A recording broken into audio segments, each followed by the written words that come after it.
ನವರಾತ್ರಿಯ ಮಧ್ಯದಲ್ಲಿ ಅಂದರೆ ಅಕ್ಟೋಬರ್ 9ರಂದು ಗುರು ವೃಷಭ ರಾಶಿಯಲ್ಲಿ ಹಿಮ್ಮೆಟ್ಟಲಿದೆ. ನವರಾತ್ರಿಯಲ್ಲಿ ಗುರು ಗ್ರಹದ ಚಲನೆಯ ಬದಲಾವಣೆಯಿಂದ ಹಲವು ರಾಶಿಯವರಿಗೆ ಅದೃಷ್ಟ ಒಲಿದು ಬರಲಿದ್ದು, ತಾಯಿ ಭಗವತಿಯ ಆಶೀರ್ವಾದದಿಂದ ಶುಭ ದಿನಗಳು ಆರಂಭವಾಗಲಿವೆ. ಆ ರಾಶಿಗಳು ಯಾವ್ಯಾವು ಎಂಬುದನ್ನು ಇಲ್ಲಿ ನೋಡೋಣ.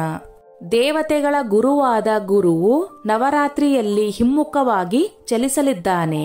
ಗುರುಗ್ರಹವು ಅಕ್ಟೋಬರ್ 9ರಂದು ಬೆಳಗ್ಗೆ 10:01ಕ್ಕೆ ವೃಷಭ ರಾಶಿಯಲ್ಲಿ ಹಿಮ್ಮೆಟ್ಟಲಿದೆ ಮತ್ತು ಮುಂದಿನ ವರ್ಷ ಫೆಬ್ರವರಿ 4ರವರೆಗೆ ಅದೇ ಸ್ಥಾನದಲ್ಲಿ ವೃಷಭ ರಾಶಿಯಲ್ಲಿ ಸಾಗುತ್ತದೆ.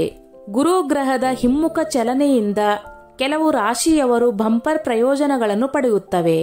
ಈ ರಾಶಿ ಚಕ್ರದ ಚಿಹ್ನೆಗಳ ವ್ಯಾಪಾರಸ್ಥರು ನವರಾತ್ರಿ ಮತ್ತು ದೀಪಾವಳಿಯ ಹಬ್ಬದ ಋತುವಿನಲ್ಲಿ ಸಾಕಷ್ಟು ಹಣವನ್ನು ಗಳಿಸುತ್ತಾರೆ ಮತ್ತು ಅವರ ಉದ್ಯೋಗದಲ್ಲಿ ಉತ್ತಮ ಹೆಸರನ್ನು ಪಡೆಯುತ್ತಾರೆ. ತಾಯಿ ದುರ್ಗೆಯ ಆಶೀರ್ವಾದದಿಂದ ನಿಮ್ಮ ಮನೆಯಲ್ಲಿ ಸಂತೋಷ ಮತ್ತು ಸಮೃದ್ಧಿ ಹೆಚ್ಚಾಗುತ್ತದೆ ಮತ್ತು ನೀವು ಸಾಕಷ್ಟು ಖ್ಯಾತಿಯನ್ನು ಗಳಿಸುವಿರಿ.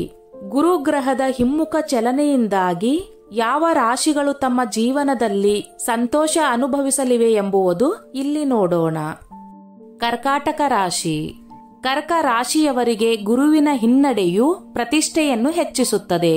ಈ ಸಮಯದಲ್ಲಿ ನೀವು ಅದೃಷ್ಟದ ಸಂಪೂರ್ಣ ಬೆಂಬಲವನ್ನು ಪಡೆಯುತ್ತೀರಿ. ಸಂತೋಷ ಮತ್ತು ಸಮೃದ್ಧಿ ಕೂಡ ಹೆಚ್ಚಾಗಬಹುದು. ನೀವು ಹೊಸ ಉದ್ಯೋಗ ಪ್ರಸ್ತಾಪವನ್ನು ಪಡೆಯಬಹುದು. ಉದ್ಯಮಿಗಳು ಹೂಡಿಕೆಯಿಂದ ಲಾಭ ಪಡೆಯಬಹುದು. ನೀವು ಕುಟುಂಬದಿಂದ ಬೆಂಬಲವನ್ನು ಪಡೆಯುತ್ತೀರಿ ಮತ್ತು ನಿಮ್ಮ ಎಲ್ಲಾ ಬಾಕಿ ಕೆಲಸಗಳು ಪೂರ್ಣಗೊಳ್ಳುತ್ತವೆ. ನಿಮ್ಮ ಜೀವನದಲ್ಲಿ ಕೆಲವು ಹೊಸ ಯೋಜನೆಗಳು ಪ್ರಾರಂಭವಾಗಬಹುದು. ಹಬ್ಬ ಹರಿದಿನಗಳಲ್ಲಿ ಚಿನ್ನ, ಬೆಳ್ಳಿ, ಆಭರಣಗಳ ವ್ಯಾಪಾರ ಮಾಡುವವರಿಗೆ ಒಳ್ಳೆಯ ಹಣ ಸಿಗುತ್ತದೆ. ಮಿಥುನ ರಾಶಿ. ಮಿಥುನ ರಾಶಿಯ ಜನರಿಗೆ ಗುರುವು ಹಿಮ್ಮುಖವಾಗಿರುವುದರಿಂದ ನಿಮಗೆ ಅದೃಷ್ಟವನ್ನು ತರುತ್ತದೆ ಮತ್ತು ನಿಮ್ಮ ಜೀವನದಲ್ಲಿ ಸಂತೋಷವನ್ನು ತರುತ್ತದೆ. ಈ ಅವಧಿಯಲ್ಲಿ ನಿಮ್ಮ ಉದ್ಯೋಗದಲ್ಲಿ ಬದಲಾವಣೆ ಸಾಧ್ಯ ಮತ್ತು ನಿಮ್ಮ ವೃತ್ತಿ ಜೀವನದಲ್ಲಿ ನೀವು ಹೊಸ ಮತ್ತು ಅತ್ಯುತ್ತಮ ಅವಕಾಶಗಳನ್ನು ಪಡೆಯುತ್ತೀರಿ. ಉದ್ಯೋಗದಲ್ಲಿ ಬಡ್ತಿ ಸಿಗುವ ಸಾಧ್ಯತೆ ಇದೆ. ವಿದೇಶ ಪ್ರವಾಸಕ್ಕೆ ಹೋಗುವ ಸಾಧ್ಯತೆಗಳಿವೆ ಮತ್ತು ಈ ಮಧ್ಯೆ ನೀವು ವ್ಯವಹಾರದಲ್ಲಿ ದೊಡ್ಡ ವ್ಯವಹಾರವನ್ನು ಮಾಡಬಹುದು. ಪ್ರೀತಿ ಮತ್ತು ಸಂಬಂಧಗಳ ವಿಷಯದಲ್ಲಿ ಗುರುಗ್ರಹದ ಹಿಮ್ಮುಖ ಚಲನೆಯು ನಿಮಗೆ ಮಂಗಳಕರ ಯೋಗವನ್ನು ಸೃಷ್ಟಿಸುತ್ತದೆ ಮತ್ತು ನಿಮ್ಮ ಜೀವನ ಸಂಗಾತಿಗಾಗಿ ನಿಮ್ಮ ಹುಡುಕಾಟವನ್ನು ಪೂರ್ಣಗೊಳಿಸಬಹುದು. ಮೀನರಾಶಿ. ಮೀನರಾಶಿಯ ಜನರು ಮೀನರಾಶಿಯಲ್ಲಿ ಗುರುವಿನ ಹಿಮ್ಮೆಟ್ಟುವಿಕೆಯಿಂದ ಲಾಭ ಪಡೆಯಲಿದ್ದಾರೆ. ಮೊದಲನೆಯದಾಗಿ ನಿಮ್ಮ ಆದಾಯವನ್ನು ನೀವು ಹೆಚ್ಚಿಸಬಹುದು. ಅದು ನಿಮ್ಮ ಆರ್ಥಿಕ ಸ್ಥಿತಿಯನ್ನು ಬಲಪಡಿಸುತ್ತದೆ. ವ್ಯವಹಾರದಲ್ಲಿ ಸವಾಲುಗಳಿರುತ್ತವೆ, ಆದರೆ ಈ ಸವಾಲುಗಳು ಪ್ರಗತಿಯ ಹಾದಿಯನ್ನು ಸುಗಮಗೊಳಿಸುತ್ತದೆ. ಧಾರ್ಮಿಕ ಕಾರ್ಯಗಳಲ್ಲಿ ಖರ್ಚು ಹೆಚ್ಚಾಗಬಹುದು. ಆರೋಗ್ಯದ ಬಗ್ಗೆ ಕಾಳಜಿ ವಹಿಸಬೇಕಾಗುತ್ತದೆ. ನೀವು ಸಾಲ ಇತ್ಯಾದಿಗಳಿಂದ ಮುಕ್ತರಾಗಬಹುದು ಮತ್ತು ನಿಮ್ಮ ಜೀವನದಲ್ಲಿ ಸಂತೋಷದ ಅವಕಾಶಗಳಿವೆ ಮತ್ತು ನಿಮಗೆ ಸಂಪತ್ತು ಹೆಚ್ಚಾಗುವ ಸಾಧ್ಯತೆಗಳಿವೆ. ಧನುರಾಶಿ. ನಿಮ್ಮ ಒಳ್ಳೆಯ ದಿನಗಳು ಗುರು ಹಿಮ್ಮೆಟ್ಟುವಿಕೆಯೊಂದಿಗೆ ಪ್ರಾರಂಭವಾಗುತ್ತವೆ ಮತ್ತು ನಿಮ್ಮ ಅದೃಷ್ಟದಲ್ಲಿ ಹಠಾತ್ ಹೆಚ್ಚಳದ ಸಾಧ್ಯತೆಗಳಿವೆ. ಧನುರಾಶಿ ಹೊಸ ಆಸ್ತಿಯನ್ನು ಖರೀದಿಸಲು ಜನರನ್ನು ಪ್ರೇರೇಪಿಸುತ್ತದೆ. ಹೊಸ ಕಟ್ಟಡ ಅಥವಾ ವಾಹನ ಖರೀದಿಸಬಹುದು. ಮದುವೆಯ ಸಾಧ್ಯತೆಗಳಿವೆ. ಉದ್ಯೋಗ ಮತ್ತು ವ್ಯವಹಾರದಲ್ಲಿ ಪ್ರಗತಿಯ ಸಮಯ.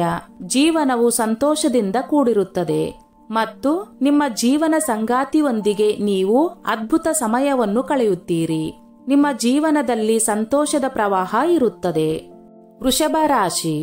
ಗುರುಗ್ರಹದ ಹಿಮ್ಮುಖ ಚಲನೆಯು ವೃಷಭ ರಾಶಿಯ ಜನರಿಗೆ ಆರ್ಥಿಕ ಲಾಭವನ್ನು ತರುತ್ತಿದೆ. ನಿಮ್ಮ ಆದಾಯದ ಮೂಲವು ಹೆಚ್ಚಾಗುತ್ತದೆ ಮತ್ತು ಬಾಕಿ ಉಳಿದಿರುವ ಕೆಲಸಗಳನ್ನು ಪೂರ್ಣಗೊಳಿಸುವುದರೊಂದಿಗೆ ನೀವು ಸಂತೋಷವಾಗಿರುತ್ತೀರಿ. ನಿಮ್ಮ ಆದಾಯದಲ್ಲಿ ಹಠಾತ್ ಹೆಚ್ಚಳ ಕಂಡುಬರುತ್ತದೆ ಮತ್ತು ನಿಮ್ಮ ವೃತ್ತಿ ಜೀವನದಲ್ಲಿಯೂ ನೀವು ಪ್ರಗತಿಯನ್ನು ಪಡೆಯುವ ಸಾಧ್ಯತೆಗಳಿವೆ. ಉದ್ಯಮಿಗಳು ಆರ್ಥಿಕವಾಗಿ ಲಾಭ ಪಡೆಯುತ್ತಾರೆ ಮತ್ತು ನಿಮ್ಮ ಸಂತೋಷ ಮತ್ತು ಸಮೃದ್ಧಿಯೂ ಹೆಚ್ಚಾಗುತ್ತದೆ ಮತ್ತು ನಿಮ್ಮ ಕುಟುಂಬ ಸದಸ್ಯರೊಂದಿಗೆ ನಿಮ್ಮ ಸಂಬಂಧಗಳು ಬಲಗೊಳ್ಳುತ್ತವೆ. ಉದ್ಯೋಗಸ್ಥರಿಗೆ ಕೆಲಸದ ಸ್ಥಳದಲ್ಲಿ ಬಡ್ತಿಯ ಅವಕಾಶಗಳು ಸಿಗುತ್ತವೆ ಮತ್ತು ನಿಮ್ಮ ಕಾರ್ಯಶೈಲಿಯು ಸುಧಾರಿಸುತ್ತದೆ. ಸ್ನೇಹಿತರೆ, ಈ ನನ್ನ ಮಾಹಿತಿ ನಿಮಗೆ ಇಷ್ಟವಾಗಿದ್ದಲ್ಲಿ ದಯವಿಟ್ಟು ಶೇರ್ ಮಾಡಿ, ಲೈಕ್ ಮಾಡಿ ಮತ್ತು ಸಬ್ಸ್ಕ್ರೈಬ್ ಮಾಡಿ.